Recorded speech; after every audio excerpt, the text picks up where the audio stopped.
KGMU के धर्मांतरण मामले में डॉक्टर आरोपी तकरीबन 16 दिनों से फरार है। अब ऐसे में पुलिस तलाश कर रही है एक प्रदेश से दूसरे प्रदेश। केजीएमयू की विशाखा कमेटी की रिपोर्ट भी आ गई है। इस पूरे मामले पर आखिर केजीएमयू ने क्या स्टैंड लिया है, हमारे साथ के सिंह जी प्रोफेसर मौजूद हैं जो यहाँ के सीनियर डॉक्टर हैं और उनसे पूछते हैं, सर जिस तरीके से पूरा मामला आया, अभी 16 दिन हो गए हैं, डॉक्टर फरार है।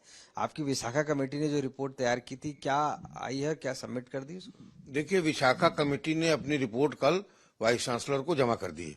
विशाखा कमेटी का में अपेक्षा की जाती है कि 1 महीने के अंदर रिपोर्ट दे दी जाए, लेकिन 15 दिन में ही उन्होंने अपनी जांच कर दी है और उस लड़के को दोषी पाया गया है। अब उसको क्या पनिशमेंट देना है ये वाइस चांसलर आज तय करेंगी। ये अभी हम लोगों की जानकारी के हिसाब से ये अभी तय नहीं हुआ है, लेकिन उसको पनिशमेंट दिया जाएगा। बिल्कुल, जो भी उसने गलत काम किया है उसके प्रोपोर्शनेट उसको पनिशमेंट दिया जाएगा, इसमें कोई शक नहीं है। ये क्या विशाखा कमेटी इसको लेकर क्या कर सकती है, यानी कि जो आपका एक्शन होगा अगेंस्ट टू डॉक्टर, वो क्या डिसाइड होता है इसमें, किस तरीके से? देखिए, विशाखा कमेटी का मिनिमम एक्शन जो होता है वो वार्निंग होता है, वो तो होगा नहीं। इसमें मैक्सिमम एक्शन होता है उसको कि जो भी दोषी है उसकी सेवाएं समाप्त कर दी जाएं। लेकिन यहाँ पे जो ये पीजी के छात्र होते हैं, इनका सिलेक्शन डीजीएमई द्वारा किया जाता है, उनकी तनख्वाह भी डीजीएमई देता है, मतलब कि डीजीएमई ही इसका एम्प्लॉयर है। तो केजीएमयू खुद उसकी नौकरी नहीं समाप्त कर सकता है रेजिडेंसी। मैक्सिमम पनिशमेंट अगर वाइस चांसलर तय करेंगी तो वो रिकमेंडेशन डीजीएमयू को भेजी जा सकती है। पीड़िता ने जो धर्मांतरण के आरोप लगाए थे उसमें कई और सहयोगियों की बात भी सामने आई थी कि कई और सहयोगी उसके ऐसे हैं। क्या उनको लेकर आपने जो दूसरी आपकी जांच कमेटी कर रही थी धर्मांतरण की जांच, वो किसी निष्कर्ष पर पहुंची है? अभी वो जांच चल रही है। उसमें कुछ लोगों को हम लोगों ने, जिन लोगों ने ये आरोप लगाए थे, उनको येस्टरडे बुलाया था कि वो आए और उनके पास जो भी सूचनाएं हैं, जो भी चीजें हैं वो हमें बताएं। दूसरा, हम लोगों ने एक नोटिस लगाया था कि जिसके पास भी पूरे कैंपस में इस टाइप की कोई भी सूचना हो तो गोपनीय रूप से अपनी नाम की गोपनीयता बनाते हुए लिफाफे में बंद करके विभिन्न कार्यालयों में दे सकता है। कल उसकी मीटिंग थी, हमारे पास बहुत लोग नहीं आए इसमें। तो जो रिटायर्ड डीजी भावेश सिंह है, उनका मत ये था कि एक मौका और दे दिया जाए, तो हम लोगों ने 3 दिन का एक मौका और दिया है। आज फिर से वो नोटिस नहीं लगेंगी, क्योंकि पेपरों में भी बहुत चीजें निकल रही हैं और जिसको हमारे छात्र कर्मचारी फॉलो करते हैं, तो उसको देखते हुए अगर उस नए जो खुलासे हो रहे हैं उनकी लाइट में भी अगर कोई सूचना, जानकारी या लीड देना चाहता है तो हम लोग उससे आज फिर मांग रहे हैं।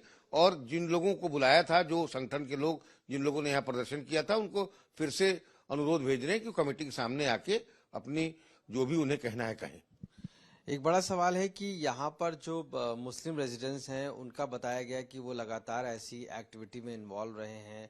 ये भी बताया जाता है कि लगातार फेवर लिया जाता है। उसको लेकर कोई जांच आप लोग कर रहे हैं जिसमें कि ये चीजें आइडेंटिफाई हो सके कि जो ये जिस तरीके का एक फेवर लेने की बात?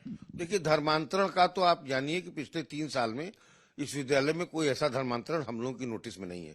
दूसरा, जो दूसरी चीजें हैं जांच की, वो जांच की जा रही है, उसकी भी हम रिपोर्ट आपको बताएंगे। इस स्तर पे मत पूछिए, नहीं तो लोग उसमें सतर्क हो जाएंगे तो हमारी जांच प्रभावित हो जाएगी।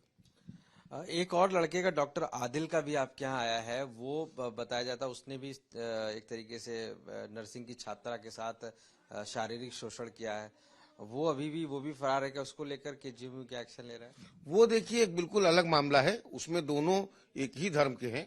दूसरी बात, वो लड़की हमारे विश्वविद्यालय से किसी तरह से नहीं जुड़ी, वो नर्सिंग की छात्रा है और बाहर कहीं कोर्स कर रही, बाहर ये लोग रहते हैं और उस छात्रा ने हम लोगों को कोई कंप्लेंट दी भी नहीं है।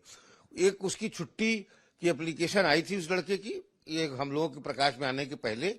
बाकी संबंधित ऑफिस, जो अधीक्षक ऑफिस वगैरह से ये अनुरोध किया गया है कि अब उसकी छुट्टी बढ़ाई न जाए और उसको कहा जाए कि वो सामने आए और जिससे उससे पूछताछ की जा सके और पुलिस को बुला के उनको हैंडओवर कर दिया जाए, जो पुलिस अपनी पूछताछ करे। धर्मांतरण की जानकारी देने के लिए आप लोगों ने नोटिस भी लगाए हैं परिसर में?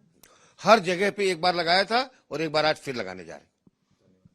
तो साफ तौर से देखिए, जो केजीएमयू प्रशासन है उसने इस पूरे मामले पर जांच की है और विशाखा कमेटी ने उसमें दोषी पाया है उस आरोपी डॉक्टर को। अब आगे का एक्शन के लिए डीजीएमयू को लिखा गया है और ये साफ कर दिया गया है कि हर उस मामले पर, चाहे वो धर्मांतरण हो या अन्य, सब पर जांच की जा रही है। लखनऊ से कैमरा पर्सन संजय सिंह के साथ आशीष श्रीवास्तव, आज तक।